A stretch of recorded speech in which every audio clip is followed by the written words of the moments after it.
Bonjour à tous et bienvenue dans Cult Technique pour une nouvelle émission de presque qualité. On est là pour vous parler de l'actualité cinéma et séries de ces derniers temps. Ça me fait super plaisir de re-recorder et de vous retrouver. Mais surtout, autant être honnête, quand j'ai vu le beau gosse Kerr à la caméra, je me suis dit cet été va être chaud. Kerr, comment tu vas ? Est-ce que tu peux nous dire comment tu arrives un peu à gérer toute cette chaleur qui se dégage de ton corps, s'il te plaît? Bah écoute, ça va bien, la chaleur on va gérer, hein. J'ai laissé ouvert, alors moi j'espérais que vous puissiez entendre les oiseaux qui sont là tout autour, mais Greg m'a dit que c'était pas possible avec le micro, donc je propose au cours de la vidéo de faire quelques cuits-cuits, histoire de nous rapprocher un peu plus de la nature, et je suis très content de vous retrouver aussi. Est-ce que tu veux qu'on commence, mon cher Greg, par l'essentiel, le point pognon? Il est chargé, hein. Bah écoute, je sais que c'est ta passion, je ne me mettrai pas entre toi et ta passion, toi et l'argent, c'est une zone, c'est un espace infiniment proche. Alors déjà, premier point sur le point pognon, c'est que en ce mois de juin, il y avait finalement de grosses sorties ciné, avec des inquiétudes concernant la qualité des films qui arrivaient.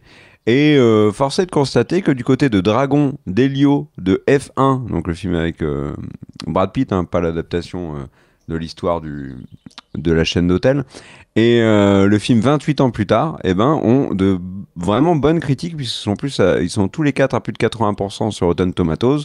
Si on regarde autre chose que Rotten, bien évidemment, on peut constater que les critiques sont bonnes. Donc ça déjà, on va dire qu'il y a une certaine qualité. Et il y a une surprise sur Dragon, le nombre de critiques qui disent que le miracle s'est produit, l'adaptation live est plus réussi que le film animé. Bon, pour l'instant, moi, je n'ai pas vu cette adaptation live, donc j'ai hâte de voir ça, voir un petit peu ce qu'il en est. Mais pareil, un F1 avec Brad Pitt, ça a l'air plutôt pas mal. Elio, le Pixar aussi. Et je vais justement parler d'Elio parce que des bonnes critiques ne font pas tout.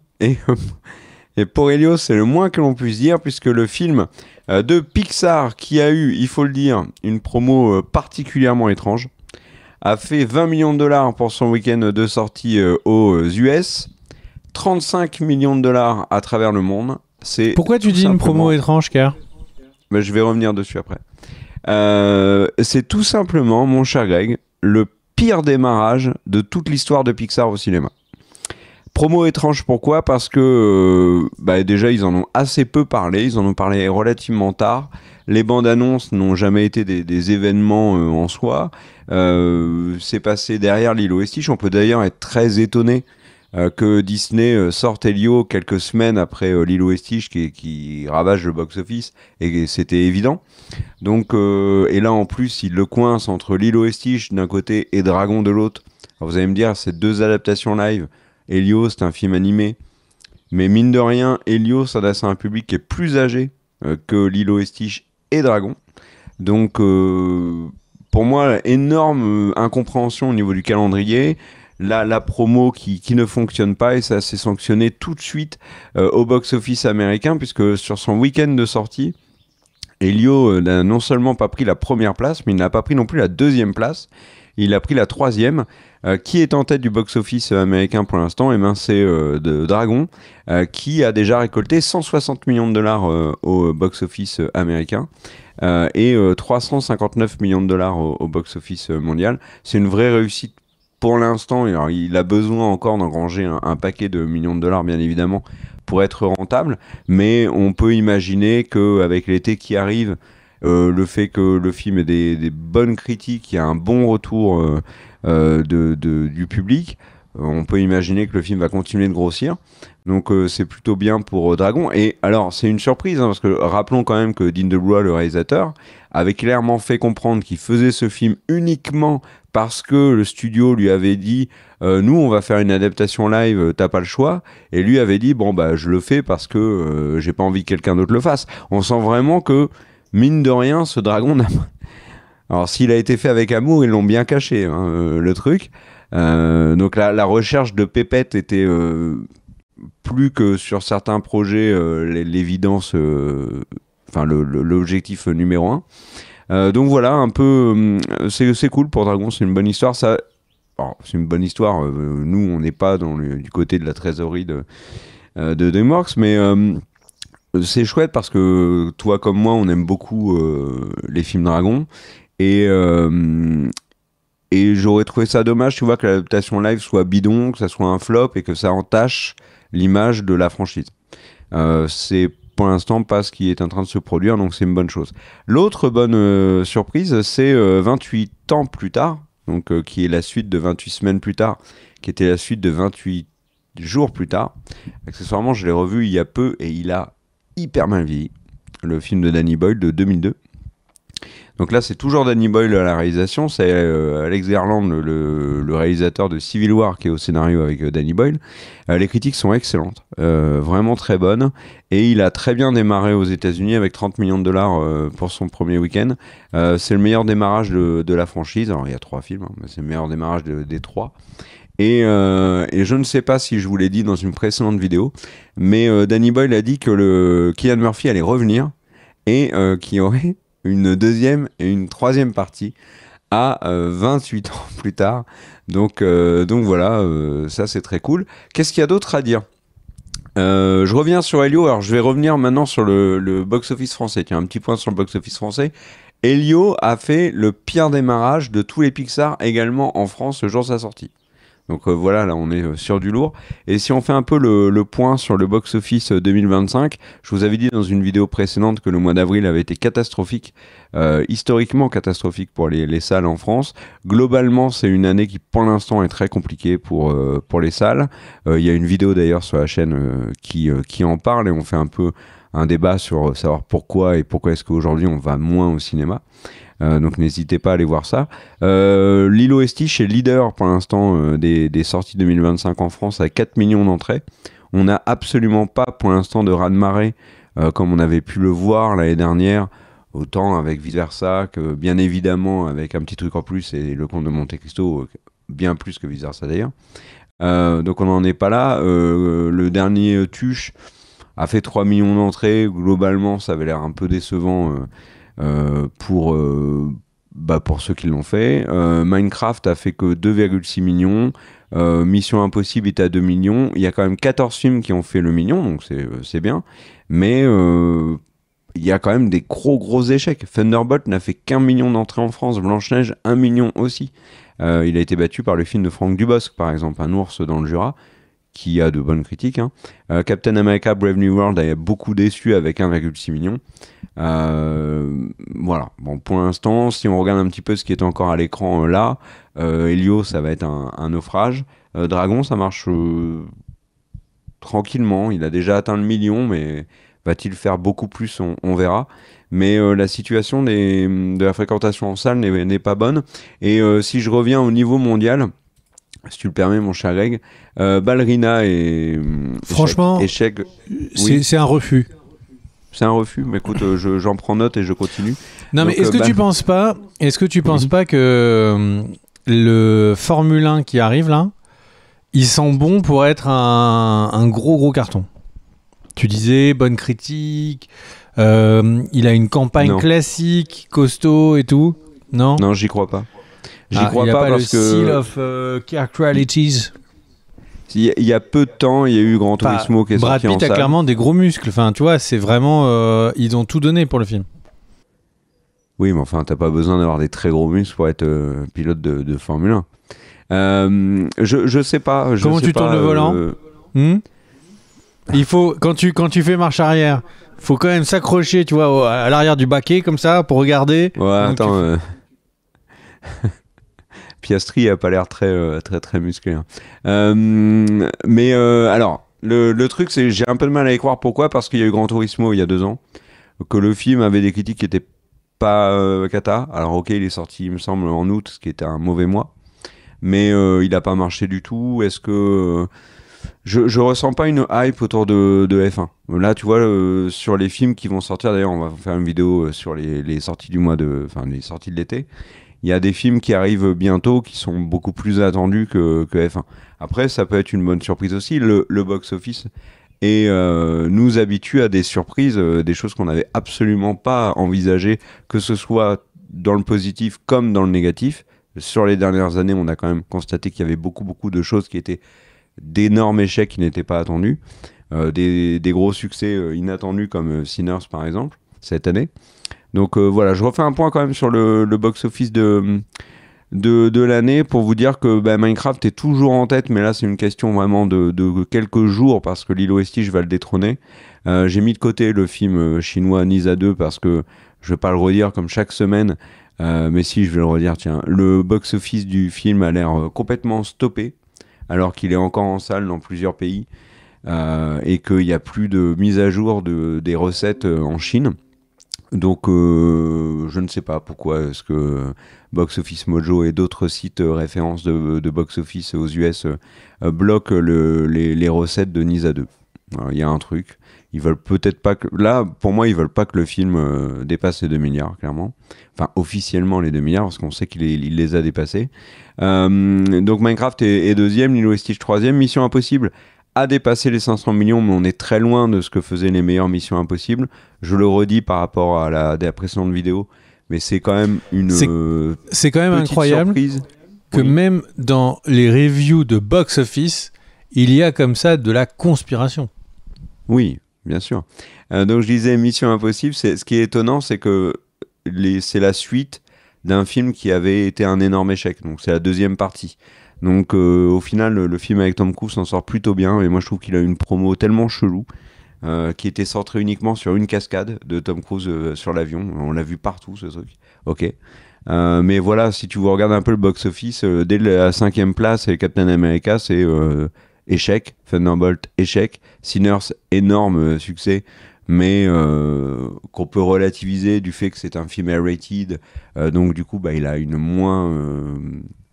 pour le coup, il n'a pas la force de frappe qu'avait un Deadpool et Wolverine, mais le R-rated limite forcément les recettes. Dragon est plutôt pas mal là à 300 millions. Le Destination Finale s'en sort bien, c'est le plus gros succès de la franchise. Blanche-Neige, c'est catastrophique. Bridget Jones, ça a été cata. Mickey 17, on en reparlera probablement en fin d'année parce que c'est un échec monumental qui va faire perdre énormément d'argent à la Warner. Donc voilà, et puis là j'ai cité Ballerina, échec à 100 millions, échec aussi de The Amateur avec Rami Malek qui est à même pas 100 millions.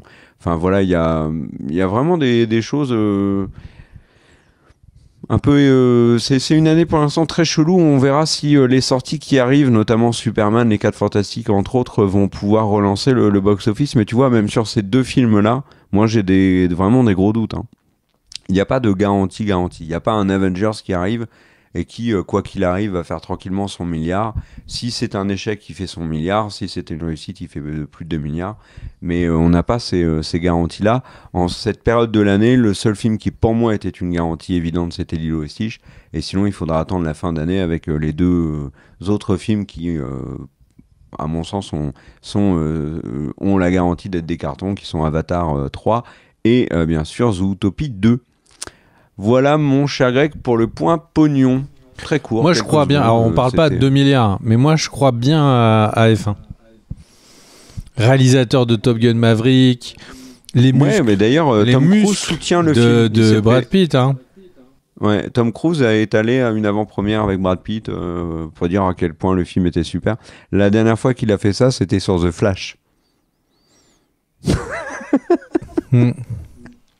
Mauvais exemple.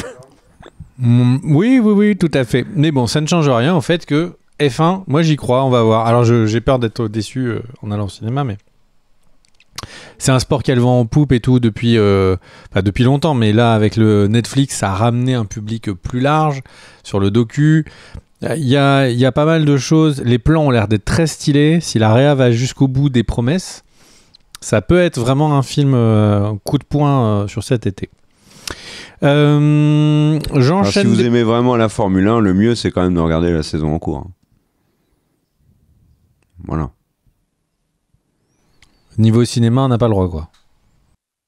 Si.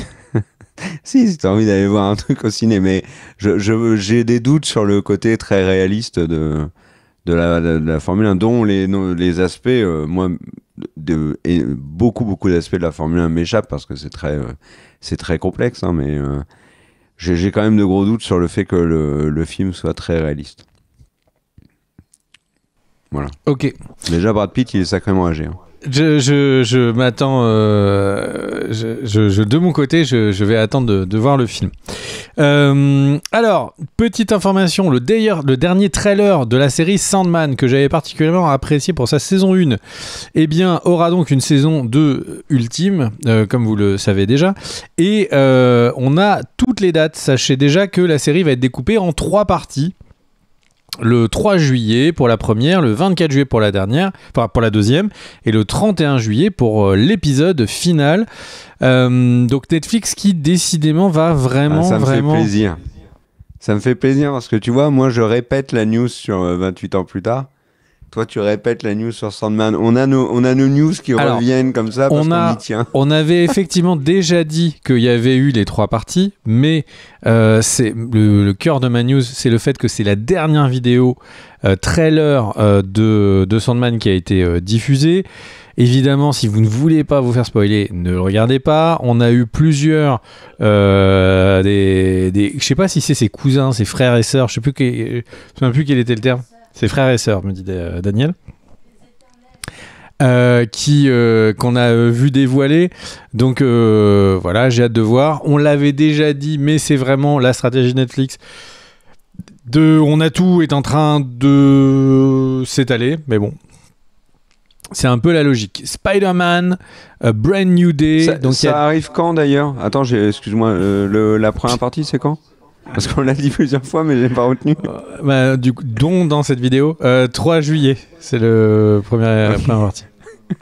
Je l'avais pas mis dans les séries qu'on attendait. Hein. De l'été, je l'avais même pas mis Sandman. Moi, je vais être très honnête avec toi. J'ai pas du tout aimé la première saison. Et vraiment, il va falloir que tu trouves des arguments, me faire des compliments incroyables sur mes polos, sur ma coupe de cheveux et tout, pour que je veuille regarder la saison 2. Vraiment. Oh non! Oh non, je ne tenterai même pas. Je sais que pour toi, une mauvaise coupe de cheveux sur l'affiche, le film n'aura jamais, ou la série, n'aura jamais raison. Je sais que tu as des éléments comme ça d'un point de vue capillaire. Tu es extrêmement décidé. Alors on pourrait dire que c'est un peu tiré par les cheveux. Bon, enfin bref. Mais le truc, c'est que Sweeney Todd est un très mauvais film. Très mauvais film. Que je n'ai jamais vu à cause de la coupe de cheveux de Johnny Depp. Ouais. Non, j'ai essayé d'entrer dans ton délire, mais en fait, j'ai vu Sweeney Todd, voilà. Et du coup, enchaînons. Donc Spider-Man, Brand New Day. Eh bien, il y a eu annonce majeure, annonce coup de poing, annonce qui a fracassé pas vraiment de personnes en fait. Mais il y a John Burtle qui va reprendre le rôle du Punisher dans le film, qui est donc, je le rappelle, prévu pour le 29 juillet 2026. Donc dans le dernier, on avait eu Daredevil. Qui a été présenté comme un bon avocat. Le truc, c'est que très concrètement, je suis très circonspect sur l'univers. J'avais complètement oublié qu'il y avait Daredevil dans le précédent Spider-Man. Bien sûr. Tu te souviens pas, il attrape comme ça la brique qui est envoyée par le public et tout. J'ai complètement zappé ça. Bah, il y avait le caméo pour dire qu'il revenait et tout. Mais du coup, John Burtle, il arrive. Et vraiment, entre l'univers très pop, coloré qu'ils ont fait dans les dernières Spider-Man, où je rappelle, hein, il fait sa promo, il va au bal de promo, donc on est vraiment dans un truc très mignon. Et là, d'un seul coup, il y a John Burtle qui va arriver et qui fait hey, vous les bad guys, pop, pop, pop, pop, pop, pop. il va peut-être avoir un choc, en fait, notre ami Spider-Man. C'est sûr que s'il fait comme dans le dernier épisode de Daredevil Born Again, là c'est deux mondes qui vont se rencontrer et ça risque de faire des grosses étincelles. Et t'avais fini cette news là parce que moi j'ai des trucs à rajouter dessus. Parce que pour moi c'était la grosse news. C'est juste que ce que je voulais dire, c'est que c'est juste un petit rappel sur le fait que Homecoming était sous la barre des 900 millions. Que Far From Home avait ramené plus d'1,1 milliard de dollars et No Way Home avait été à 1,9, il a quasiment été sous les 2 milliards. Alors je sais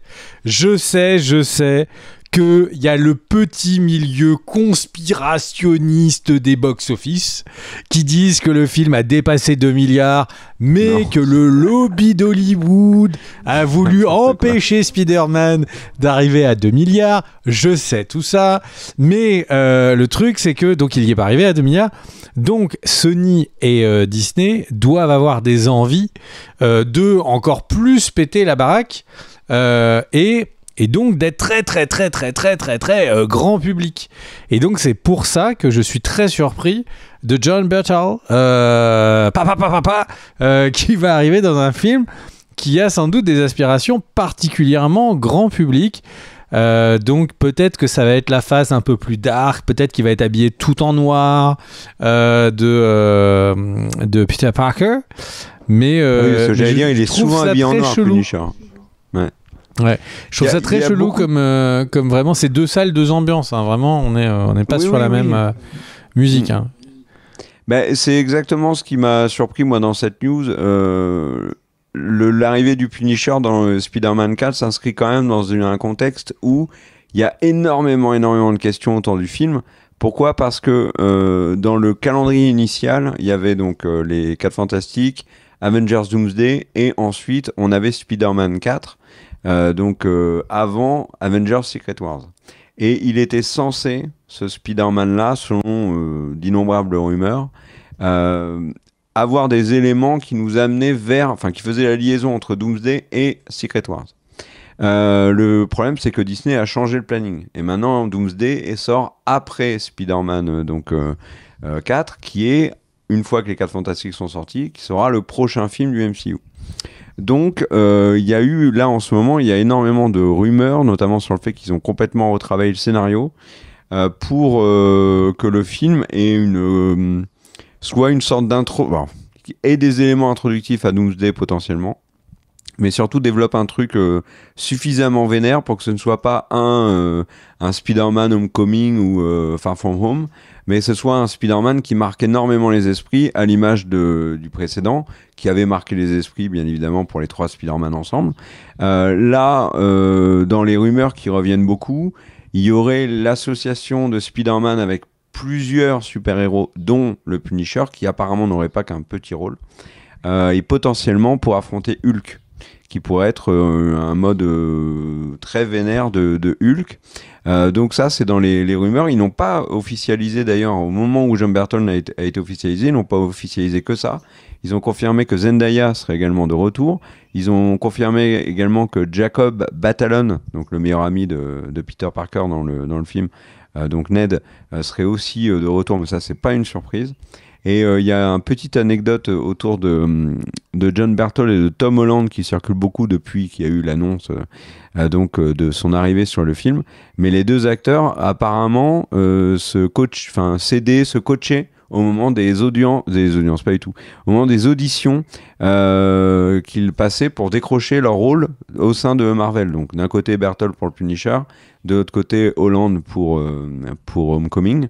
Et apparemment ils s'entendraient très bien, donc c'est cocasse de les retrouver tous les deux dans le même film. Ceci étant dit, je te rejoins complètement quand tu dis 2 salles, 2 ambiances. Si le Punisher fait ce qu'il fait dans Daredevil Born Again, qui est quand même d'une incroyable violence, le film est R-rated plus et là on n'est plus du tout dans le même délire, donc ça va forcément être un rôle qui va soit être je sais pas moi, où il va pas être violent en fait, il va peut-être par exemple dans Daredevil, il y a un épisode où on le voit, il est pas violent, donc ils peuvent l'utiliser comme ça. Mais donc voilà, ça c'est quelque chose que je trouve très intéressant, d'autant plus que ça trahit on l'a pas encore vu ce film, mais John Bertal, quand il a parlé de l'épisode spécial qui va arriver bientôt sur Disney+, alors quand je dis bientôt, c'est 1 ou 2 ans, hein, vous emballez pas, il a dit qu'il ne ferait jamais rien autour du Punisher qui trahirait le Punisher. Donc soit il a changé d'avis, soit ce qu'il prépare sur Spider-Man 4 peut être une bonne surprise. En tout cas, ils peuvent pas se planter sur ce film-là. Il y a 1 an qui va séparer 2 films Marvel, donc là on va avoir une pause d'1 an entre les 4 Fantastiques et ce Spider-Man-là. C'est une cash machine de ouf. T'as rappelé les presque 2 milliards du précédent. Ils sont obligés de faire un truc très gros dans un contexte où le MCU est en train de devenir de plus en plus petit. Donc là, ils sont obligés, que ce soit avec les 4 Fantastiques, que ce soit avec Spider-Man, et bien évidemment encore plus avec les 2 Avengers, d'envoyer vraiment la sauce s'ils veulent que les gens reviennent déjà en salle, mais surtout qu'il y ait une grosse hype pour la suite. Voilà mon cher Greg. Merci pour cette petite analyse supplémentaire. Mon cher Guerre, est-ce que tu as d'autres news ? Bah ouais, tiens, je vais rester sur Marvel. Il y a Mahershala Ali qui fait la promo donc de Jurassic World Rebirth, qui donc au moment où on vous parle, les critiques ne sont pas tombées, mais les premières avant-premières ont déjà eu lieu, notamment l'avant-première mondiale, et du coup, ils sont en pleine promo, ils enchaînent les déclarations, et forcément on lui a parlé de Blade, et donc voilà ce qu'il a répondu quand on lui a demandé si Blade allait sortir. Il a dit: j'aimerais beaucoup que Blade sorte, on verra, je ne sais pas où en est Marvel en ce moment, mais il a dit à plusieurs reprises: je suis prêt. Voilà. C'est quand même dingue que l'acteur principal d'un projet qui est officiellement en développement ne sache absolument pas où en est le projet.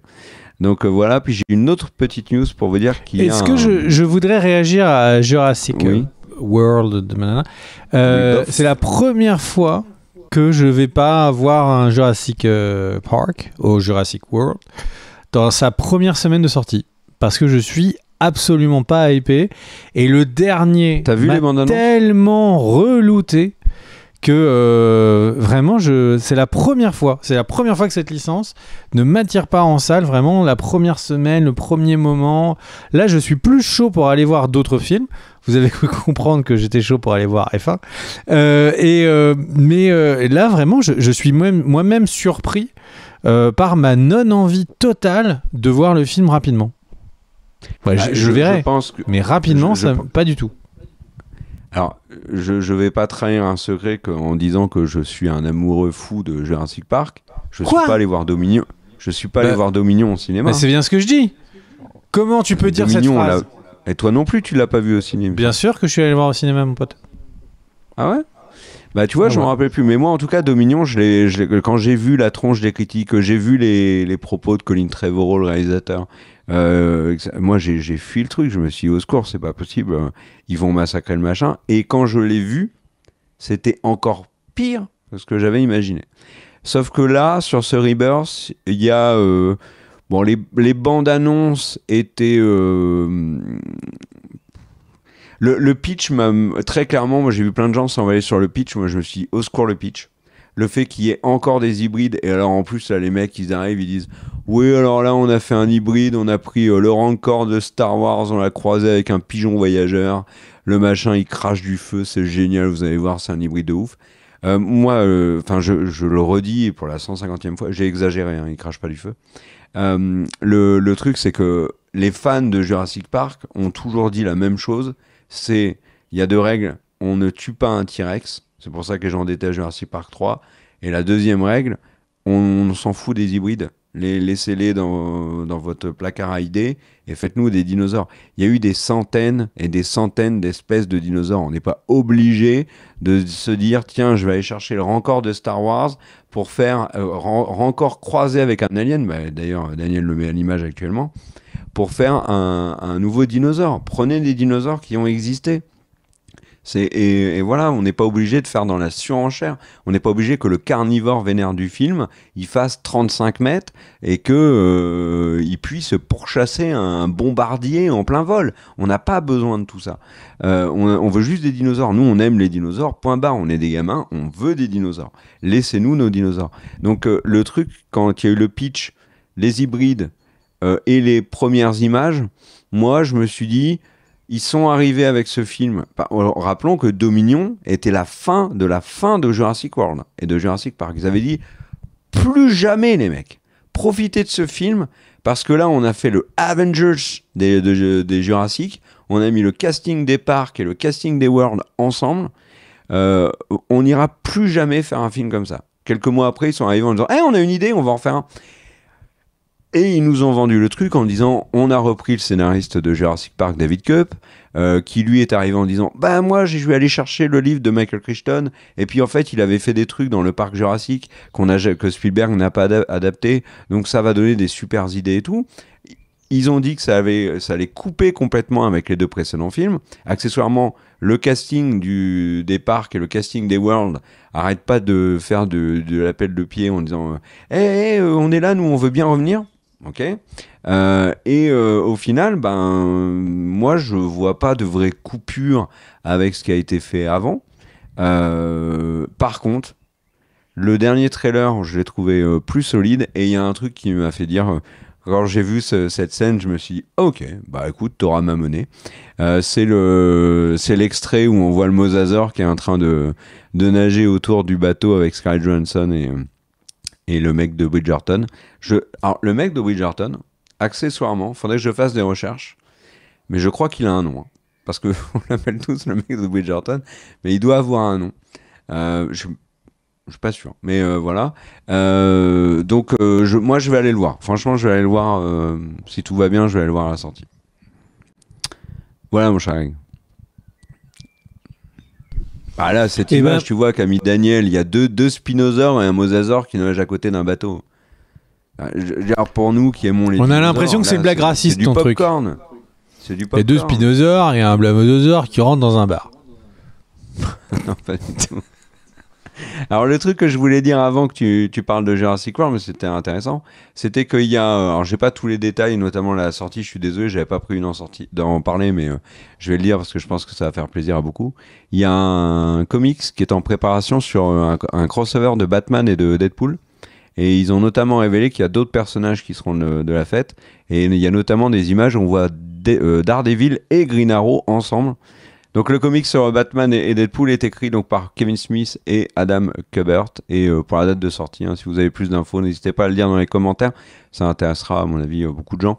Voilà, et puis je vais faire une petite news DC Comics parce qu'il n'y en a pas que pour Marvel, même si, alors là on est dans la promo 1 de Superman, 2 de Peacemaker, donc on est bien là. Mais j'ai rien trouvé d'intéressant à dire. Le seul truc que j'ai trouvé intéressant, alors dans la précédente vidéo news, tu avais parlé du retour de Wonder Woman, d'un possible Superman 2, donc ça c'était les dernières grosses infos du côté de DC. Il y a juste un truc que j'ai trouvé cocasse, c'est que James Gunn a révélé qu'en fait il y a 3 acteurs des Gardiens de la Galaxie qui vont jouer des robots. Alors ils vont les doubler. En l'occurrence c'est Bradley Cooper, Michael Rooker et Pom Klementieff. Donc voilà, ils seront dans Superman. Voilà, et puis alors, j'ai une news là. Je me suis dit, mais cette news, elle est extraordinaire. Elle est extraordinaire, mon cher Greg. Je sais pas comment l'introduire. Tu te rappelles que Will Smith a refusé le rôle de Neo dans Matrix? On est d'accord? Tu t'en rappelles de ça? On l'a entendu, ouais. Ouais, vraiment, ça fait rire les gens et tout. Et ben Will Smith, vraiment, il a le feeling. Tu vois, il a le feeling. Puisqu'il a révélé récemment qu'il avait refusé le rôle principal de Inception de Christopher Nolan. Et dans l'interview où il le balance, il dit franchement, pas compris moi. Ça m'intéressait pas, j'ai pas compris. Et du coup, il a refusé le rôle donc pris par Leonardo DiCaprio. Donc il a le nez fin, Will Smith, vraiment. Chapeau, mon gars. À toi. Et Daniel a mis l'image la plus récente qu'on ait de Will Smith. Et il n'y a pas une image plus récente de Will Smith que ça sur les internets du web. À toi, mon cher Greg. Alors, 2 petites news que je vais enchaîner. La première qui n'a aucun rapport avec le cinéma-série, mais quand je l'ai vu, je me suis dit, je vous alerte. Il y a 16 milliards de mots de passe qui ont fuité, des mots de passe Apple, Google, Facebook, etc. Qui ont, et beaucoup de sites. C'est une agence spécialisée dans la protection des données qui a fait cette alerte. Donc, n'hésitez pas à changer vos mots de passe. Ça n'a aucun rapport avec quoi que ce soit, mais 16 milliards de mots de passe, ça fait lourd. On revient sur cinéma série. Mid-journée, Elia eh bien, on dit coucou. Alors Midjourney, on s'en souvient parce que c'était les premiers à avoir fait les images en IA qui avaient un peu marqué. Eh bien maintenant, ils vont lancer leur tiers payant pour de la vidéo. Et du coup, il va y avoir 2 news dans la news. La première, c'est ils viennent de sortir leur modèle vidéo. Ils changent leur prix. Bon, très bien. Mais du coup, ce qui s'est passé, c'est qu'en ce moment, ils sont au cœur de la tourmente. Alors, pas que eux, principalement eux, pour 2 raisons. Le premier, c'est qu'il y a un terme qui commence à apparaître, qui est le slop AI, qui est donc le fait de faire des vidéos pour buzzer en IA. Et ces vidéos, grosso merdo, au début, les gens avaient des idées pour faire des vidéos mignonnes ou des petits courts-métrages ou des trucs comme ça. Et là maintenant, on est carrément sur des créateurs de contenu qui ont automatisé la génération d'IA par exemple, d'avions qui sont Paris-New York avec l'avion en flammes, Paris-Melbourne. Et en gros, il y a toutes les vidéos de toutes les compagnies, de tous les vols possibles. Des gens ont automatisé le fait qu'on puisse avoir des images de fausses informations sur le fait qu'il y a un avion qui se serait enflammé ce jour. Il y a de plus en plus d'images d'IA qui sont en train d'apparaître dès qu'il y a une catastrophe dans le monde, de gens font des vidéos d'IA, donc en masse, pour essayer de se coller à ça et de faire des vues et de l'argent pour dire par exemple il y a un tsunami, et ben, ils vont générer des milliers de vidéos avec des gens qui se disent, enfin avec des gens qui sont des faux rescapés, des fausses victimes, etc. etc. Du coup, accessoirement, même les secouristes qui utilisent les réseaux sociaux pour localiser des gens qui seraient bloqués ne peuvent plus le faire et se plaignent de ne plus savoir où aller et de plus pouvoir utiliser les réseaux sociaux comme avant pour sauver des vies.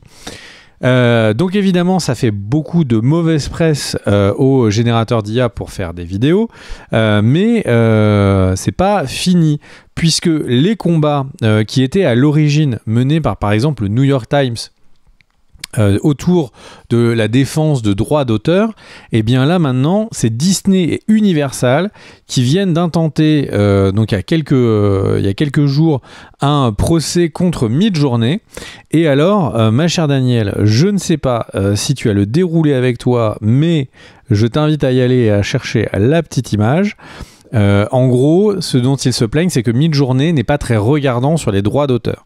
Et donc, on peut carrément demander d'avoir des personnages de grande licence de Disney qui sont en train, donc un grand film de Disney d'animation, de refaire des scènes, etc. Disney et NBC Universal font le procès et ils demandent, et là le but c'est de tacler à la gorge, hein. Ils demandent $150,000 par image générée montrant un élément sous copyright. Donc le but c'est qu'à chaque fois que l'IA a généré une image donc là on prend un exemple d'un article d'un site qui s'appelle Culture Geek qui a remis, tu peux zoomer dans le site ma chère Daniel pour l'afficher, et du coup en gros pour toute image qui serait diffusée, qui aurait été générée par l'IA, excusez-moi, eh bien $150,000. Ce qui est du coup ce qui peut être extrêmement rapide et peut faire tomber Midjourney s'ils sont condamnés extrêmement rapidement. Alors Disney, en fait, j'ai été très surpris parce que j'étais persuadé que Disney allait franchement mettre 3 coups de coude dans la carotide à tous les générateurs d'IA, parce que c'est ce qu'ils faisaient avec toutes les personnes qui utilisaient leur design de près ou de loin. Il y a d'ailleurs cette phrase connue dans le monde du cinéma qui est "You never fuck with Mickey". Le truc c'est que concrètement là j'étais très surpris parce qu'ils ne faisaient pas d'attaque et au contraire ils ont passé des deals avec certaines boîtes d'IA. Et là j'ai l'impression que Midjourney est allé un petit peu trop loin. Regardez les images de l'article de Culture Geek. Midjourney n'a rien à faire des copyrights, et ben là va se prendre un sacré retour de bâton. Alors c'est Disney, c'est pas les gentils chevaliers blancs. Le truc c'est que ils vont peut-être aller jusqu'au bout pour faire couler Midjourney. Ils vont peut-être à la fin s'arrêter, faire un deal et rentrer au capital de Midjourney. Franchement, on est capable de tout entendre de la part de ces deux structures. Ce qui est sûr, c'est que là, il y a une vraie montée en pression, à la fois du monde professionnel sur les slop AI dont je parlais, à la fois du grand public qui commence un peu à s'énerver de voir des trucs particulièrement flippants, complètement faux, comme par exemple était le cas des avions. Mais il y a la même chose, hein. Toutes les villes, il y a des explosions dans toutes les villes qui ont été générées, enfin, c'est complètement une dinguerie.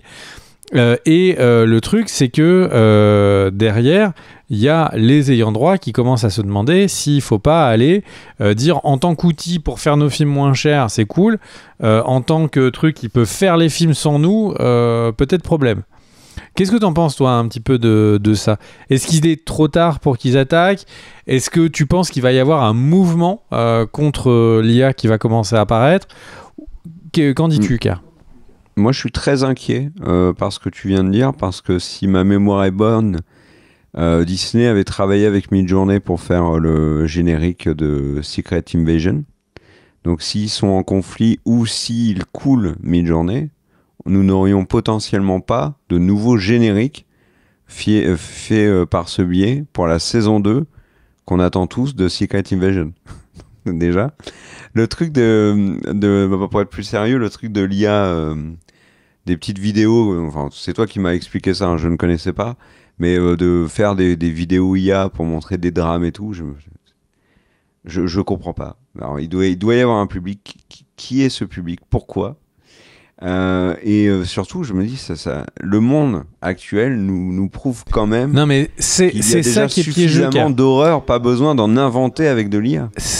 En fait, le truc, c'est que il n'y a pas un public dans le sens où je n'ai pas entendu parler de cet usage de gens qui vont regarder des vidéos de leur ville en flammes pour se faire flipper. Oui, non, j'ai dit une saucisse. En effet, c'est pour faire cliquer, bien évidemment. C'est vraiment des gens qui cherchent à faire cliquer, à essayer le modèle économique et de se dire ils vont avoir 1000 vidéos qui ne vont générer aucune vue, pas d'argent, etc.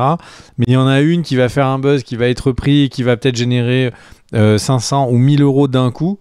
Et c'est ça qui va leur faire payer leur semaine, leur mois, leur jour, j'en sais rien en fonction de leur modèle, mais c'est la génération en fait en masse, en quantité, sans fin en fait, avec toujours ce côté, la vidéo tombe, elle est déposée aujourd'hui et elle dit qu'il y a eu aujourd'hui un drame, mais le truc c'est que les autres exemples qui ont été cités, c'était des vidéos où il y avait par exemple le pape condamne telle célébrité parce qu'il a dit un truc anti-catholique. Et tout est faux. Mais c'est juste que c'est fait pour faire réagir les gens, parce que du coup ils prennent tous les sujets, tu vois, le danger, la mise en danger des familles, les grands traumatismes, les religions, pour essayer que les gens soient vraiment surchargés par ça, cliquent, partagent et ne fassent pas attention parce qu'ils sont dans l'émotion. Et c'est vrai qu'il y a toute cette partie-là, elle est... elle est folle, quoi. Enfin, c'est vraiment un emballement. C'est-à-dire qu'il y avait l'histoire de il y a des fake news, mais là, c'est pas quelques fermes de fake news. C'est des gens, qui sont, c'est des gens, c'est des masses et quelques individus. Même si ce n'était que quelques individus, ce qui n'est pas le cas, c'est beaucoup d'individus. Si ce n'était que quelques individus, ils peuvent générer des centaines de vidéos par jour. C'est un afflux qui est ingérable en fait pour les réseaux sociaux. Non, je suis d'accord avec toi. Non, mais oui. Encore une fois, l'IA me désarçonne. Et sur la partie Midjourney, on peut imaginer que ce n'est que le début, parce qu'effectivement ChatGPT, si vous vous êtes amusé, par exemple, si vous dites ChatGPT, fais-moi une image de Dark Vador et d'un Jedi qui combattent au soleil avec des surfs derrière eux. Le truc, c'est que ChatGPT va vous dire... Attends, t'as accès à mon historique? Comment t'as fait? Comment t'as fait pour avoir accès à mon historique? Oui, et je ne cacherai pas qu'il y a certains trucs qui sont chelous. Je ne veux pas rentrer dans le détail, mais Yamete Kudasai. Donc du coup, le truc, c'est que ce qu'on disait, c'est ce que je disais, parce que je dis n'importe quoi, ça me perturbe. Et donc, en fait, ce que je disais, c'est qu'en gros, quand on demande à ChatGPT de faire ce genre d'image, ChatGPT va vous dire non, pour des raisons de droit, je n'ai pas le droit. Mais il suffit, pour prendre l'exemple de Star Wars, que vous lui dites fais-moi une image de 2 personnes, de 2 chevaliers avec des sabres laser, il n'y a pas de problème de droit, combattre dans une galaxie très très lointaine, pas de problème, il vous fait d'un seul coup du Star Wars. En gros, il y a des termes clés qui permettent de réactiver ou de passer outre les problèmes. ChatGPT s'inspirant de la culture populaire, une galaxie très très lointaine, des chevaliers avec des sabres laser, il va vous faire du Star Wars. Donc c'est à mon avis que le début. C'est vraiment que le début. La question, c'est jusqu'où ils vont aller. Et est-ce que c'est le frein que personne n'avait vu venir à l'IA ? En tout cas, c'est 2 choses en parallèle, c'est-à-dire la montée sur les réseaux sociaux, dans le milieu professionnel, de vrais problèmes très concrets, de mise en danger de l'IA, dans le cas des secouristes qui ne peuvent plus intervenir, ou là, des problèmes de droit d'image.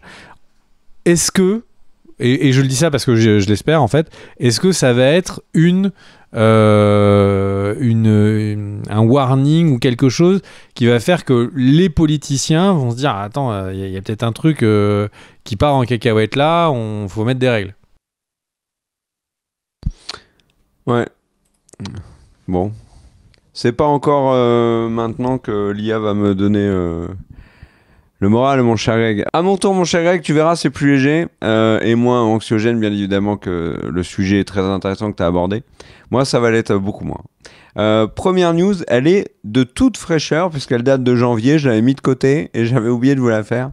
Mais elle m'a fait rire. Ça tombe, je l'ai faite, hein, mais c'est juste que j'ai oublié.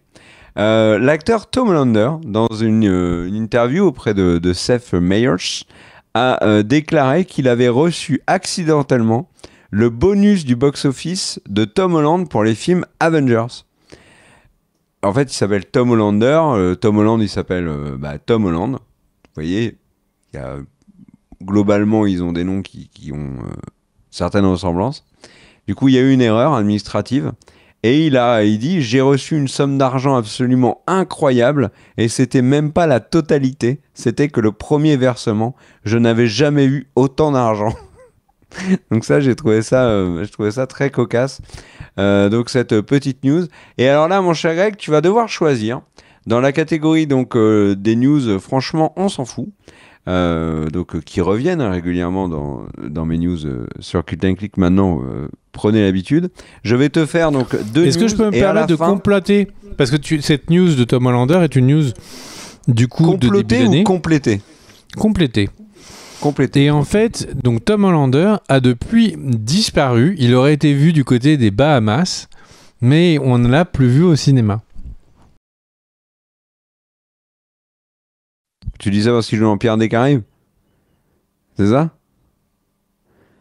Non, là, j'ai pas. C'est une blague par rapport au fait qu'il a pris l'argent et qu'il s'est barré, en fait. Ah, mais oui. Non, mais moi, tu vois, j'ai regardé sa filmo, je me suis dit, attends, Tom Hollander, il a joué dans Pirates des Caraïbes, c'est pour ça.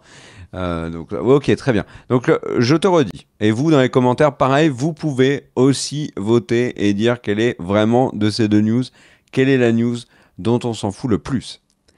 Tu es prêt, mon cher Greg ? Première news. Il va y avoir une adaptation en live action des Bisounours. Voilà. Daniel me fait remarquer que tu as déjà fait cette news. Pas du tout. Je vous laisse digérer. Et c'est très possible. Je vous laisse digérer cette news. Est-ce que je peux juste... Attends, je peux juste réagir parce qu'on a plus d'informations. Mise en scène, c'est des heures de travail et de répétition avec un coach. Donc c'est vraiment... Donc l'adaptation des Bisounours, elle est faite avec du maquillage, etc. Et des personnes se sont mis donc avec des costumes avec une fourrure. Et ils se frottent le ventre, ils se font des bisous. Et on est vraiment sur un délire assez particulier. Il faut pas se le cacher. Ils se courent les uns après les autres et ils essayent de s'attaquer avec comme ça un cœur qui se déplace. C'est vraiment un film qui a l'air, à mon avis, ça c'est Lion d'Or à Berlin. Ouais. Donc il y a cette première news. Deuxième news, tu es prêt? Le film Saw 11 avait été annulé. On s'est dit, c'est bon, on est débarrassé de la saga Saw. Et en fait, Blumhouse, qui possède à peu près tout ce qui existe aujourd'hui dans le cinéma d'horreur. Alors si je fais la liste, on a les derniers Halloween, on a Megan, on a Insidious, les Paranormal Activity, American Nightmare, on a eu l'adaptation de Five Nights at Freddy's. Enfin voilà, ils ont plein de trucs. Et ben ils ont racheté les droits de Saw. À Twisted Pictures qui les possédait, et du coup ils vont refaire des films Saw avec Lionsgate, si je dis pas de bêtises, oui c'est ça, Lionsgate, et ils sont hyper emballés. Ils ont dit non mais nous on va en faire vraiment, je pense qu'on a vraiment qu'effleuré avec ces 10 premiers films ce que Saw peut nous apporter. Il y a une vraie profondeur tout ça, donc ils ont vraiment plein d'idées. Au secours. Quelle est, selon toi, vraiment la news, on s'en fout le plus, Bisounours ou le retour de Saw? Bah, moi, je suis vraiment curieux des Bisounours. Parce qu'on nous a promis de l'action aussi tendue que dans le film Petit Poney. Donc, ça laisse plus ou moins imaginer qu'il va y avoir des moments forts, quoi. Le gouffre de Helm, tu vois. Enfin, c'est Michael Bay, la charge des Rohirrim.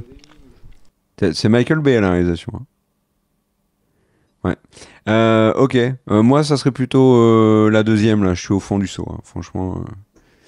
Donc voilà, je peux continuer avec mes news, on s'en fout parce que j'en ai encore quelques-unes. Et écoute, si t'as que ça, moi j'ai des news qui me plaisent bien après. Je préviens les gens au cas où ils se disent il y en a une que des news de. Non, on s'en fout. Dans les news, on s'en fout, c'est que c'est pas des trucs qui vont bouleverser votre quotidien, mais voilà, c'est des petites news à connaître. Il y en a une, je te l'ai dit au téléphone. Mais comme les gens qui nous regardent ne nous écoutent pas au téléphone, je trouve ça pertinent de la refaire là en fait. Je sais pas pourquoi, ça m'est venu comme ça. Charlie Cox, qui est donc le monsieur qui joue notamment dans Daredevil, puisqu'il joue Daredevil, Matt Murdock, il a doublé le personnage de Gustave dans Clair Obscur Expédition 33, dont on a parlé dans la précédente vidéo news. Et d'ailleurs, dans les commentaires, vous avez été nombreux à nous dire à quel point ce jeu était un bijou, et on est bien d'accord avec vous. Et Charlie Cox, double Gustave, qui est accessoirement, comme tu le disais dans la précédente vidéo, Pattinson, sans être vraiment Pattinson, alors que Renoir, c'est Pierce Brosnan sans être vraiment Pierce Brosnan. Enfin, c'est un grand foin. Toujours est-il qu'on était d'accord tous les deux pour dire que Gustave était le meilleur rôle de Pattinson, ce qui est cocasse puisque ce n'est pas Pattinson. Vous me suivez toujours. C'est Charlie Cox qui double Gustave en vrai. Et Charlie Cox, il a dit un truc génial. Il a dit apparemment le jeu est génial. Bon, alors moi j'en sais pas, j'en sais rien, j'y ai pas joué. Mon agent m'a proposé de faire du doublage. J'ai dû passer à tout casser 4 heures. Voilà. Et il dit qu'en gros, il a l'impression d'être un imposteur. Voilà. C'est cocasse, je trouve, que le nom de Charlie Cox soit attaché à une œuvre qui a si bonne presse et qui va incontestablement être le GOTY de l'année. Et voilà. Donc ça, c'était une news, on s'en fout. Et puis, c'est tout. Autre news, on s'en fout. Tom Cruise va avoir un Oscar d'honneur pour l'ensemble de sa carrière à la prochaine cérémonie des Oscars. Voilà. À toi, mon cher Greg. Et c'est la dernière plus grosse star d'Hollywood. Alors ça, on en reparlera. Je suis vraiment déjà surpris que ce soit lui qui soit resté après tout. Après, il a fait toujours des bons choix enfin pas toujours, mais il a fait globalement beaucoup de bons choix de films. Malgré le caractère c'est étonnant extrêmement polémique du personnage. Ah oui. Qu'on ne dit plus d'ailleurs depuis quelques années. C'est juste que c'est moins discuté, mais ça n'a pas trop changé. Bah, il y a eu une période de sa carrière où il ne pouvait pas faire un projet sans que ce soit le sujet qui soit abordé en permanence tout le temps. Alors, moi, j'ai une petite news dont je ne me fous pas, qui est encore de l'IA. Désolé pour ceux qui n'aiment pas trop l'IA, mais comme Kerr, mais une news avec de l'IA. Et je pense que Kerr, ça va te faire très plaisir. Est-ce que, Daniel, tu peux mettre l'image de Kerr ? Je veux le voir réagir physiquement à cette information. Il y a eu le festival du film international de Shanghai. Et pendant ce film, il a été annoncé un parc Lego. Une initiative pour avoir ce qui s'appellerait le Kung Fu Movie Heritage Project. C'est un fonds de 14 millions de dollars pour pousser donc les studios à rénover, changer leur patrimoine, leurs films historiques grâce à de l'IA. Donc, on parle de films comme les films avec Jet Li, Jackie Chan, Bruce Lee, et de les moderniser Jet pour qu'ils lag puissent aussi. puisqu'ils puissent plier. Je sais pas si c'est raciste ou pas celle-là. Franchement, on demande un vote. Non, pas du tout. Mais ça me fait Jet Li, moi, ok. Ça m'a fait rire. Vas-y. Du coup, le truc, c'est que... où est-ce qu'on était ? Donc, du coup, en fait, l'idée, c'est de moderniser les films, donc mais pas que de les rénover, en fait. Il y a des idées qui sont de reprendre les films et de changer complètement le contexte. De mettre un film du passé, mais de le mettre en mode c'est un film futuriste, etc. Et de juste prendre la base de l'histoire et de faire qu'avec l'IA, on change tout ce qu'on veut. Et en gros, c'est vraiment un fonds de 14 millions de dollars pour pouvoir moderniser les films, pour que ces films, en gros, ils se sont dit, c'est des films qui ont bien marché il y a longtemps. Est-ce que si on les modernise, ils marchent aujourd'hui ? Sans qu'on ait à payer pour en créer. Exemple, ils refont Tigre et Dragon, mais à la place, ils mettent des marmottes et des musaraignes. Sauf que Tigre et Dragon n'est pas un film hongkongais. Tu viens de prendre le film américain, fait par un réalisateur hongkongais, mais pas du tout hongkongais en fait. Pas du tout chinois. T'es sûr de ça ? Ah ouais. Et du coup, mon cher Kerr, toi, qu'est-ce que t'en penses de ça ? De voir un film qui est entièrement remodifié pour qu'on modernise le grain, mais aussi peut-être changer les personnages et les mettre dans un autre décor, dans le futur, dans l'espace. Qu'est-ce que t'en penses ?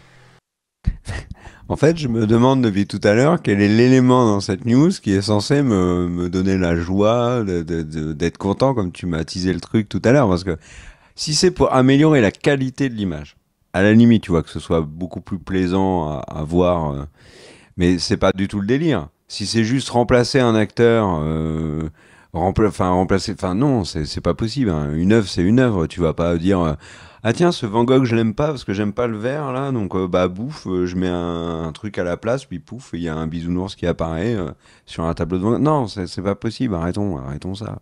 Respectons l'art un peu. Ouais, bah du coup, dans tous les cas, moi je suis très très curieux de voir qu'est-ce que ça va générer.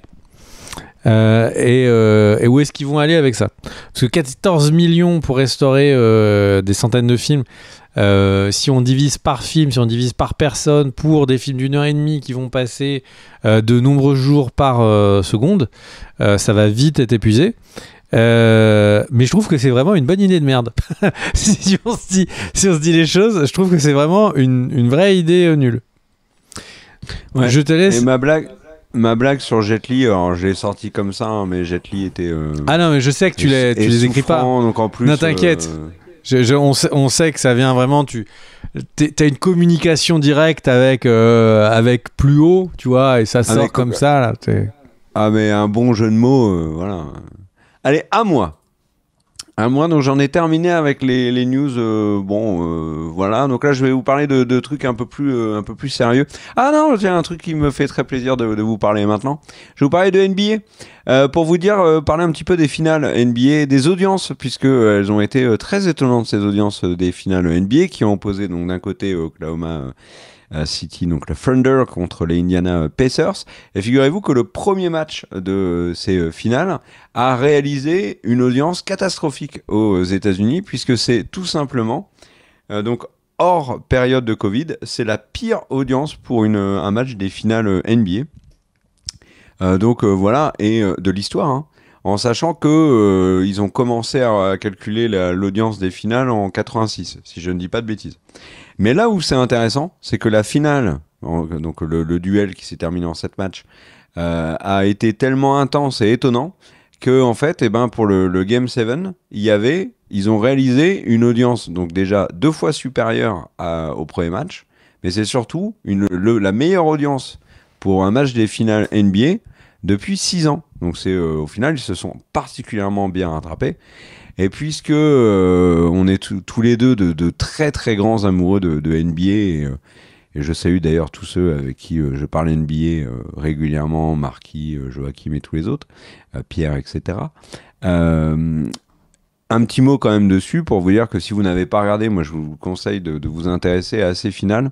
Et il y a un petit truc quand même qui, à mon avis, va... Bon, on le verra dans un documentaire, j'en parlerai après, mais qui est une histoire que le cinéma aimerait bien. C'est si cette année, on a eu un joueur qui a absolument dominé tout et qui a gagné tous les prix, qui est Shai Gilgeous-Alexander, qui est MVP, qui a gagné MVP des finales aussi, qui a frôlé des records à la Jordan, etc.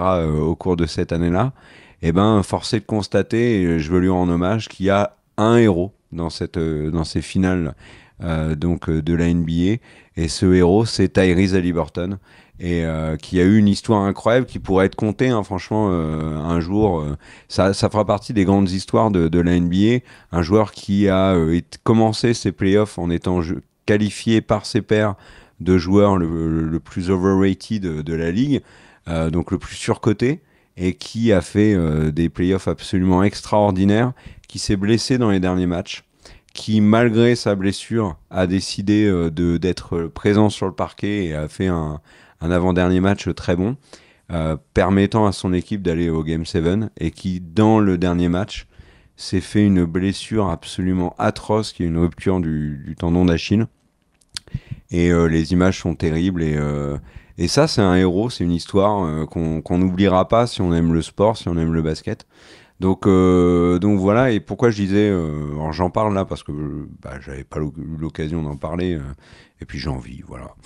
Mais le truc aussi, c'est que le documentaire Netflix Starting Five, qui avait une première saison l'année dernière, avec LeBron James, Anthony Edwards, Jason Tatum, il y avait Domantas Sabonis, puis j'ai oublié le dernier. Si tu le retrouves, mon cher Greg, je ne sais plus. LeBron, non, je l'ai dit ? Je crois que j'ai commencé par lui. Bref, la saison 2 de Starting Five, c'est un documentaire qui filme 5 joueurs sur une saison entière. La première saison, avec Greg, on vous en avait parlé, on avait trouvé... Enfin, moi en tout cas, et toi, il me semble que c'était à peu près pareil. Moi, j'avais trouvé ça assez médiocre. Malheureusement, je l'avais énormément attendu. Là, la deuxième saison sera sur Kevin Durant, sur Shai Gilgeous-Alexander, ils ont une F1, sur Jaylen Brown, j'en ai encore oublié un, mais aussi Tyrese Haliburton. Donc ça sera l'occasion de voir un peu le parcours de ce joueur atypique, et je trouve très attachant, et encore plus là maintenant, avec ce qui lui est arrivé, avec cette histoire incroyable sur ses playoffs. Moi, je lui souhaite chaudement vraiment de bien se remettre de cette terrible blessure, et bravo aux Indiana Pacers pour leur formidable playoff. Bravo aussi aux Thunder, bien sûr, champion. Voilà, mon cher Greg, donc ça je voulais en parler, et puis voilà. Tu veux réagir à ça, mon cher Greg ? Non. ça le met d'être clair. Là, tu m'as fait un bon gros poster sur la tronche. Je l'avais pas vu venir. Alors moi je vais enchaîner. Attends, je vais raconter une petite anecdote que je peux allez, vas-y, histoire de Shai Gilgeous-Alexander, les OKC, équipe exceptionnelle, joueur formidable. Il ne me chauffe mais pas du tout, quoi. C'est incroyable. J'aurais 1000 fois préféré que Jokic gagne le MVP, que ce soit les Pacers qui gagnent. Je trouve que là où on aurait pu avoir une histoire sportive incroyable, on a Jean-Michel pas de charisme, joueur exceptionnel. Mais c'est un peu le Jean-Claude Duss de la NBA qui gagne, tu vois. C'est vraiment le mec était tous les ans, il dit il y a moyen. Quoi.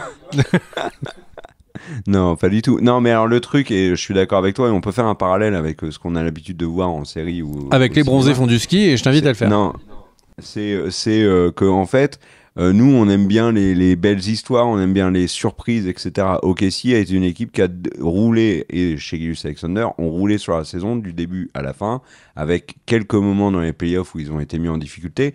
Et je suis comme toi, quand ils ont affronté les Nuggets en Game 7, j'étais pour les Nuggets, alors qu'objectivement, les Nuggets ne méritaient pas de passer.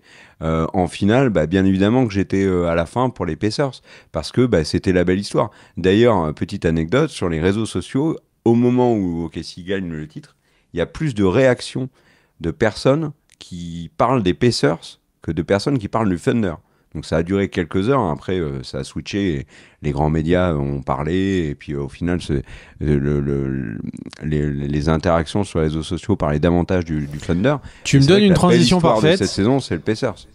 Tu me donnes une transition parfaite pour dire que si vous êtes toujours fan des Walking Dead, eh bien, il y a un nouveau teaser qui a eu... Mais il n'y a vraiment aucune transition. Tu m'as vraiment... C'est une arnaque. C'est une arnaque. Certains disent de haut niveau parmi les petits milieux de l'arnaque. Mais du coup, il y a un nouveau teaser et la date qui est arrivée pour la saison 3.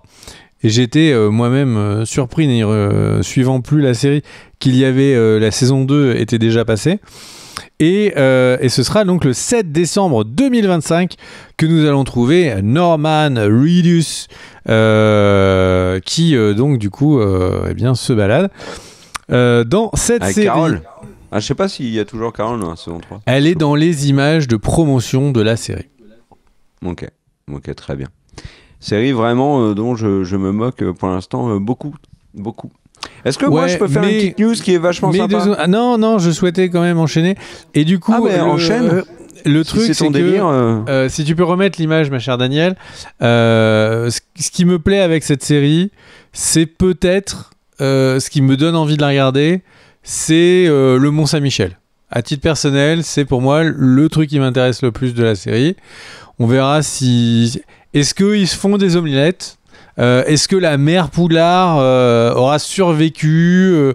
Je suis curieux. Vraiment, je suis curieux tu sais comment il arrive en France ? Est-ce qu'il y a toujours une guerre comme ça entre la Normandie et la Bretagne sur qui possède dans un monde post-apocalyptique où tout le monde est mort. Tout le monde est mort. Il n'y a plus d'État, mais les Normands et les Bretons qui, de mon point de vue, sont et j'ai vécu en Normandie, ces deux peuples complètement cousins, se font la guerre autour du Mont-Saint-Michel. La question est entièrement posée avec cette série qui est, je le rappelle, financée par France 3 Télé Normandie. N'importe quoi. Moi, je vous invite juste, si vous n'avez jamais regardé la série, de voir comment Daryl arrive en France. Ça me fait... Moi, ça m'a fait bugger. Hein. Donc voilà. Donc j'étais en train de dire, merci Kerr de me donner le bâton de parole. J'ai juste parlé du teaser de Daryl. C'est vrai. Non, mais ma news d'après, j'ai tellement envie de la faire. Bah fais-la, vraiment, mais c'est de l'amitié là. Là, vraiment, on est sur... tu me devras une faveur, hein, je te le dis. Mais je l'ai inventé, tout ça. La dernière chipot au prochain barbecue, tu sais qui c'est qui la mange. Non, c'est pas du tout de la fake news. Brad Pitt en a reparlé là dans la promo de F1 et c'est vrai que je l'avais déjà vu passer il y a quelques années. Ah mais c'est muscle. Non mais c'est muscle. Pourquoi tu bloques sur ces muscles ? Après, on est, surtout toi, mais on est, tu vois, on rentre dans la période poivre et sel et on ressemble de plus en plus à Brad Pitt. Il faut bien le reconnaître. Le truc de Brad Pitt, c'est que petite anecdote sur Seven, que à mon avis plein de gens connaissent, mais Brad Pitt avait en fait lorsqu'il a signé sur le film Seven, il avait lu le scénario, il a signé notamment parce qu'il trouvait la fin extraordinaire. Et comme il avait peur que le studio modifie la fin, il avait signé dans son contrat une clause qui interdisait au studio de modifier la fin, sauf si, du coup, Brad Pitt sortait du projet. Et du coup, ça s'est vérifié, c'est-à-dire qu'en effet, au moment de alors il y a plusieurs versions dans l'anecdote. Alors soit il y a du moment c'est pendant le tournage, il y a du moment c'est une fois le tournage terminé, avant, on ne sait pas quand. Le studio a voulu modifier la fin, la trouvant trop dure, et voulant notamment remplacer la fameuse tête de qui vous savez par une tête d'animal, par exemple. Et donc, du coup, grâce à ce contrat-là, Brad Pitt a pu protéger la fin donc, de Seven de David Fincher. Si cette anecdote est vraie, alors là, je trouve ça génial. Mais moi, ce qui m'inquiète, c'est une des versions de cette anecdote qui est, ils ont vu le film terminé et ils ont dit, non, mais la fin, ça va pas, il vaut mieux mettre une tête d'animal à la place. Mais qui pense ça vraiment quand on voit la qualité de la fin de Seven, aussi dure soit-elle? Je ne comprends pas. Donc voilà, il y a un truc sur David Fincher, puisque je parle de David Fincher, il y a une news qui est, enfin c'est pas une news, hein. C'est une fausse, enfin c'est pas non plus une fake news, c'est je sais pas moi, c'est une demi-news autour de la série Mindhunter, hein, qui est le bébé de David Fincher. David Fincher ne travaille plus sur Mindhunter et là avait enterré un petit peu le projet, donc après 2 saisons. Donc tu veux dire que c'est un peu un père qui a abandonné son fils, quoi. Voilà, non mais complique pas la news, c'est déjà pas simple. Donc Mindhunter, il y a énormément de fans de cette série. Et en fait, là récemment, l'acteur Holt McCallany a parlé d'une potentielle suite à Mindhunter. Il a dit qu'il y avait des scénaristes qui travaillaient donc sur un projet de film. Donc ça serait une trilogie de films de 2 heures, donc en gros 6 heures de Mindhunter pour conclure Mindhunter.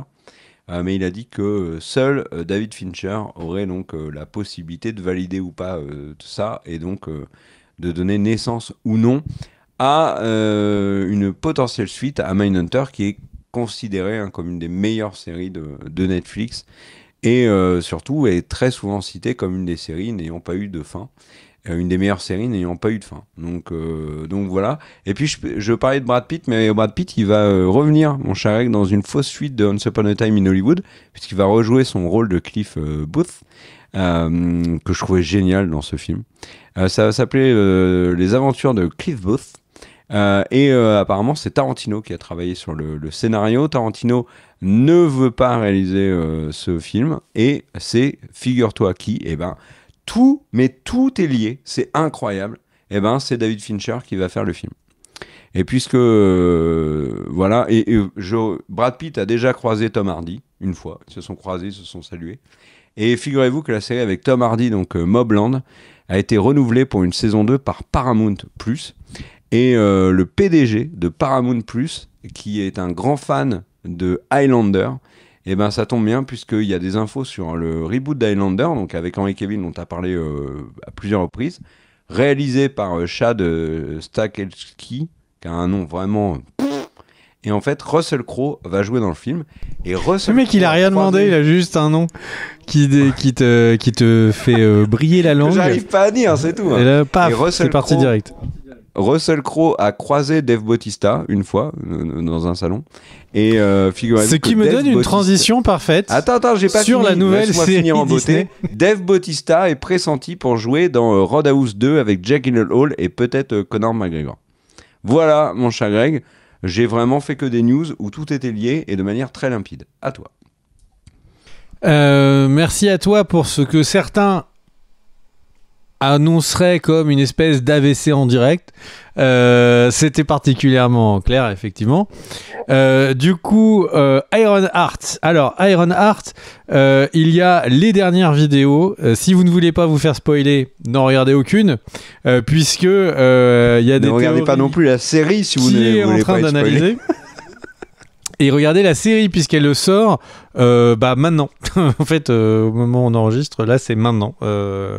Il y a la série. Je te cacherai pas que c'est pas la série qui me chauffe le plus de l'univers Marvel. Mais je la regarderai par respect pour Downey Jr. Et tu sais que Robert Downey Jr. s'implique beaucoup dans la promo. Tout à fait. J'ai vu qu'il a fait des cœurs en métal. Non, il a fait des vidéos avec l'actrice Riri Williams. Il y a notamment une vidéo ils sont en chien de ouf. La réveiller. Non mais Disney, ils sont en chien de ouf. Tout ça, c'est du pur négocié à l'avance. Puisque c'est le genre de truc qu'il ne fait même pas pour ses projets passion. Mais bon. Ah non, mais attends, j'ai jamais dit qu'il faisait ça gratuitement. Hein. Du coup, puisqu'on parlait de Marvel Studios a ajouté un 4e film sur 2028. On ne sait pas ce que c'est. Donc on peut théoriser comme on veut, mais pour l'instant, Marvel Studios a réservé une nouvelle date. Donc c'est pas Disney, c'est Marvel Studios d'annonce. Donc entre 2025 et 2028, nous avons le temps de voir venir les choses. Mais du coup, il y a ça qui vient de tomber. Ma news suivante est la news de l'actualité audiovisuelle française qui a le plus bouleversé les États-Unis. Laquelle est-elle? Et ce qui est marrant, c'est que Kerr l'a mis dans sa catégorie « Les news, on s'en fout », et moi, je l'ai mis dans mes news les plus intéressantes de la semaine. Alors, qu'est-ce que c'est que cette news qui est catégorie « On s'en fout » pour l'un et catégorie hyper importante pour l'autre? C'était pas vraiment « On s'en fout », c'était « Moi, je m'en fous ». Merci. Et donc, en fait, c'est que Netflix et TF1 ont signé un accord. L'accord dit quoi? C'est qu'à partir de l'été 2026, les émissions en direct de TF1 seront diffusées sur Netflix. Mais tout, c'est-à-dire des séries, les jeux télé, le sport, les contenus à la demande. Donc c'est le MyTF1. Alors j'avoue que je passe pas beaucoup de temps sur cette plateforme, mais MyTF1 où on a les films, les séries qui sont négociées par la chaîne pendant un certain temps sont sur MyTF1 et donc là seront sur Netflix et les exemples qui étaient pris c'était vraiment tu peux regarder le match de foot de TF1 sur Netflix et ce qui fait que Joséphine Ange Gardien. Ou Joséphine Ange Gardien, tout à fait, merci de cet exemple christique.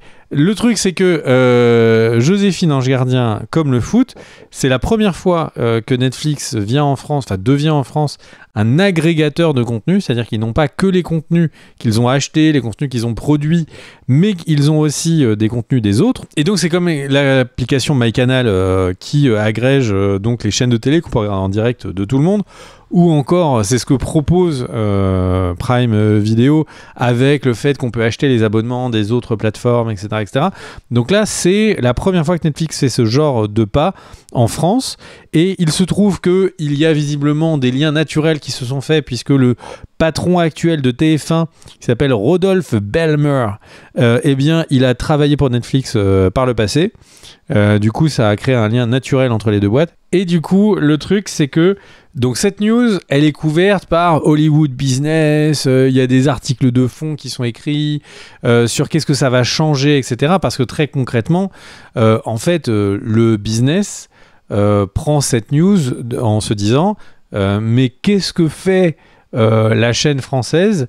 Elle va disparaître. C'est-à-dire que déjà aujourd'hui, les chaînes de télé sont attaquées par les contenus des réseaux sociaux, par les plateformes de streaming, etc. Alors si en plus elle accepte d'être sur une plateforme de streaming, quel est l'intérêt? Est-ce que c'est vraiment... Ils pensent qu'ils vont mourir dans les 5 ans et donc c'est de ramasser des miettes avant que ça meure.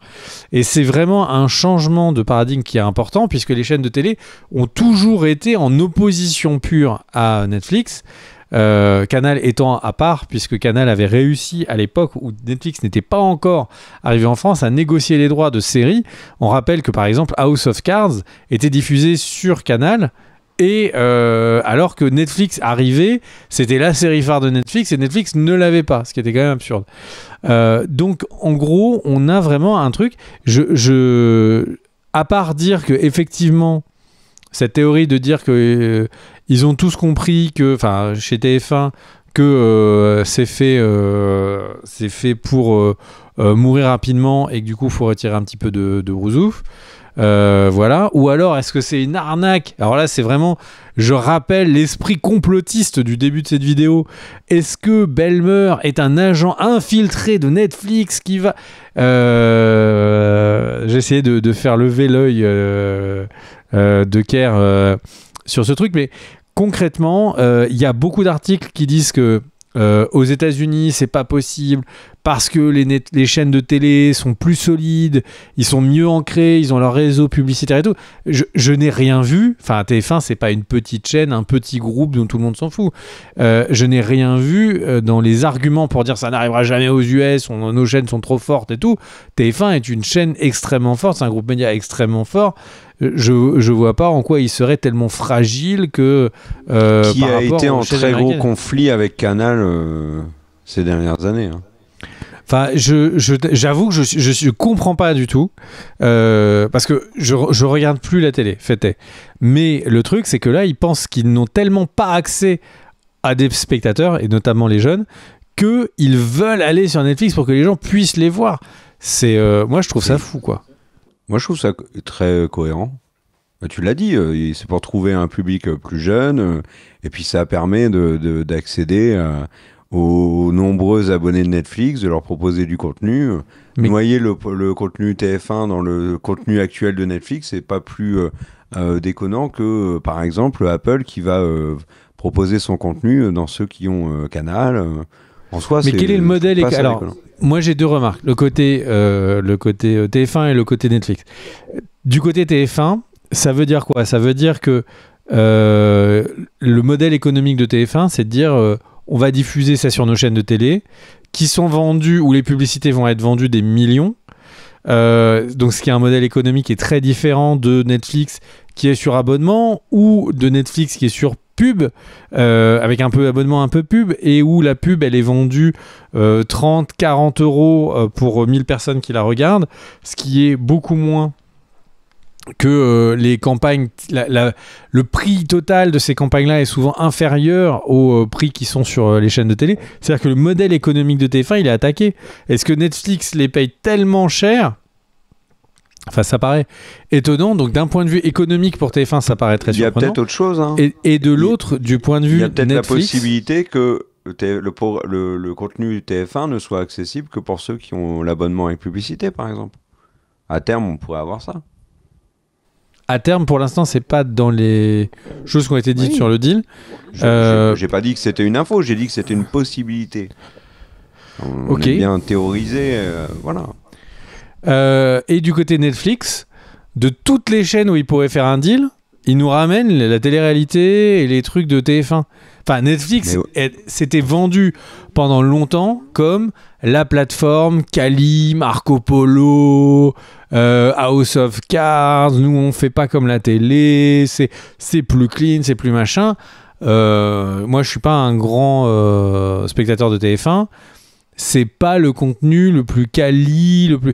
En gros, on a vraiment l'impression que Netflix s'aligne sur TF1 sur le fait de dire nous, on est numéro 1, on veut juste des trucs grand public, on s'en fout, quoi. Moi, dans ma tête, Netflix restait quand même un truc qui devait être d'un niveau qualitatif supérieur à ce que propose TF1, où on fait la blague de dire Ange Gardien. C'est-à-dire que quand Netflix fait une série française, je m'attends à ce qu'elle soit mieux que ce que TF1 peut proposer en ce moment. Et là... Bah non, en fait, ils sont en train de dire non, mais nous, on est pareil et tout, c'est trop cool. Je suis très, en tant que client de Netflix de longue date, franchement, je suis très surpris et ça me, enfin, je le vois pas comme une fonctionnalité de plus. MyCanal qui ramène Apple TV, coup de maître. Mais c'est différent.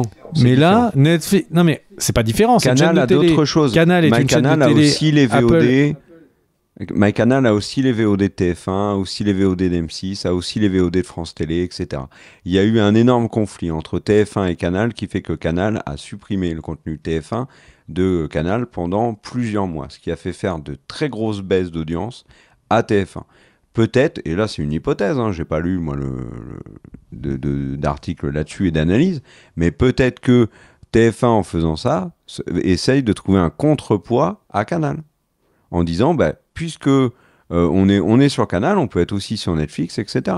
C'est en soi, si regarde nous notre manière d'utiliser MyCanal, aujourd'hui par exemple moi j'utilise MyCanal, j'ai pas branché ma box télé Free depuis des lustres, je sais même pas où est la télécommande. Là aujourd'hui, si je dois regarder la télé pour du sport, c'est la principale raison qui fait que je vais regarder la vraie télé à l'ancienne, je vais le faire. Pour je les vais le faire vrais. via MyCanal. Peut-être que c'est aussi un grand intérêt pour Netflix d'avoir d'abord TF1 et puis petit à petit peut-être ramener d'autres choses de chaînes hertziennes, d'avoir encore davantage de contenu. C'est un peu dans la stratégie de Netflix d'être un géant qui aujourd'hui va étouffer tout le monde. Et pour le coup, moi quand je vois cette news-là, je me dis que c'est un coup porté à Canal.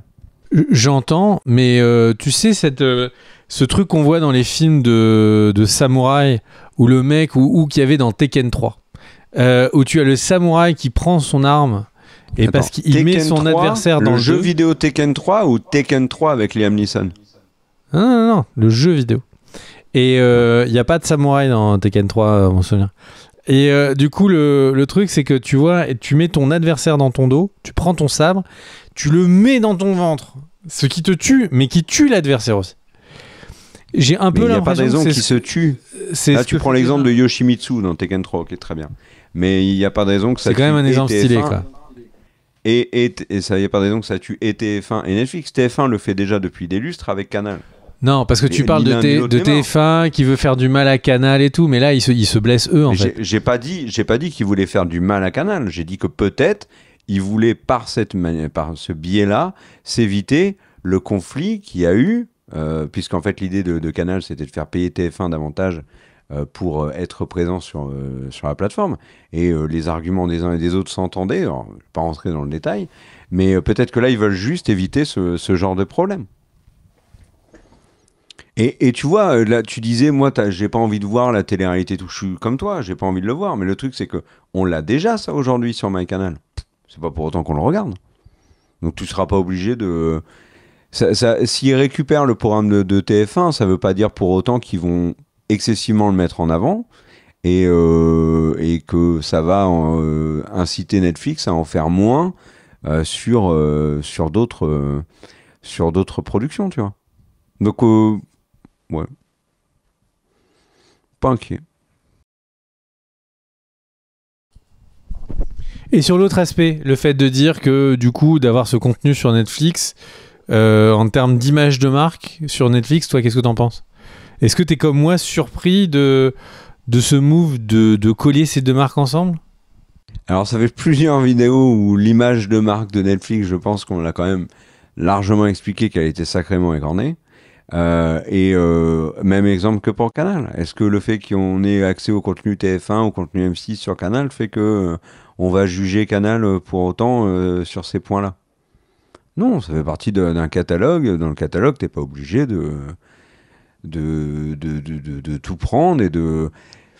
Après, ça dépend comment ils vont le puber. S'ils ils communiquent énormément de... Mais tu sais, en même temps, en France, TF1, ça reste énorme. Ils ont encore des très grosses audiences. MyTF1 fait beaucoup de vues. Donc, c'est pour Netflix, c'est pas négligeable. Et pour TF1, ça doit pas être négligeable non plus. Donc, je pense que c'est un gros deal qui a peut-être du sens à bien des égards. On verra comment ça va se mettre en place.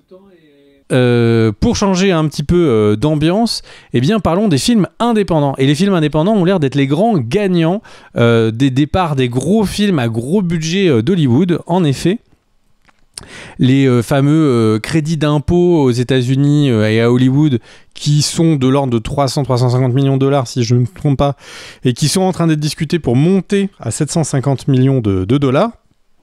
Eh bien, visiblement, comme les gros films partent, eh bien, il y a de plus en plus de films indés qui sont en train de récupérer ces petits sous. Et du coup, il y a les plateformes de streaming qui elles-mêmes rachètent les films qui se font financer avant qu'ils soient diffusés. Mais au final, c'est plutôt une bonne chose parce que ça aide un peu à un tissu de films indépendants. Même si on le rappelle, hein, Hollywood, ça va pas du tout fort. Il y a les très gros studios sont en train, les studios pas, je parle pas de Warner, etc. Les studios là où les gens tournent, il y en a certains qui sont en train de fermer, d'autres de se revendre.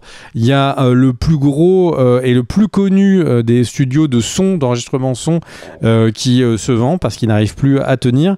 45 millions de dollars, hein, quand même, si vous voulez investir là-dedans. Du coup, ça continue de créer cette impression que Hollywood est en train de saigner, de mourir. Et eh bien, quand il y a du sang dans l'eau, eh bien, qui se pointe, mon cher Kerr, eh bien, ce sont des requins. Et il y a tout simplement la